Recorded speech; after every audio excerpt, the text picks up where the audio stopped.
Tol, good morning tayo. Meron tayong may papakita ko sa inyo mga idol.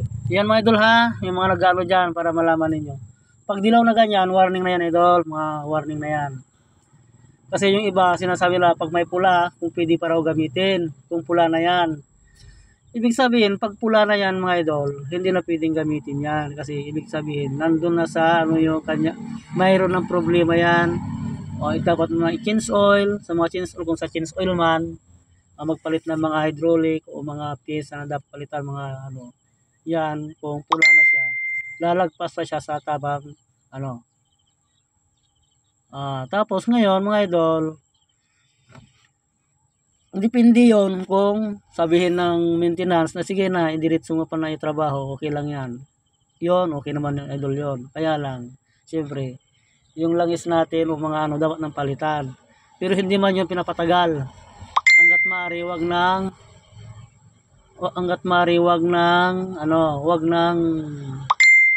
gamitin mga idol.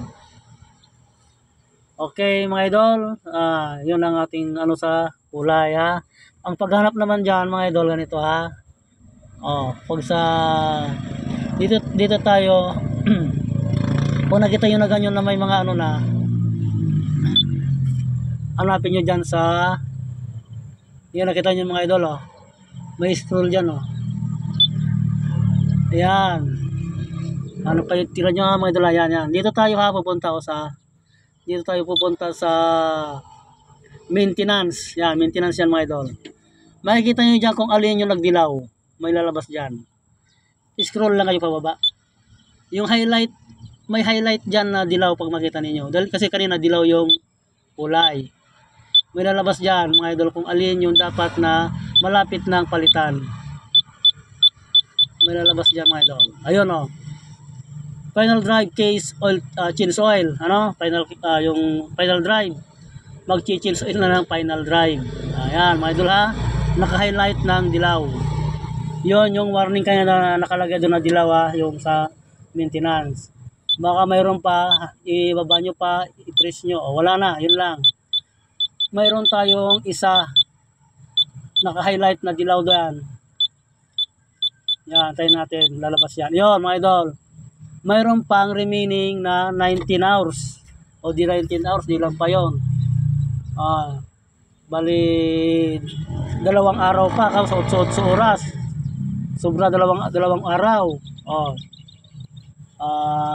Sabi mo 2 araw na sa 8 hours, pero nag-overtime 1 araw lang yan magdamag, kinabukasan magpupula na yan. Yan mga idol, pag nagpula na yan, dapat nang palitan itong mag-change oil na mga idol. Ayun, dapat nang mag-change oil yan na, punta sa amin sa maintenance yan. Ngayon ayun na, hanapin natin.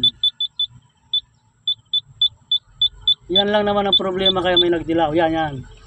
Bukas yan, mag-highlight dyan, pula na. Ibig sabihin, magpalit na tayo mga idol. Balagpas na siya sa kanyang oras ng yan mga idol.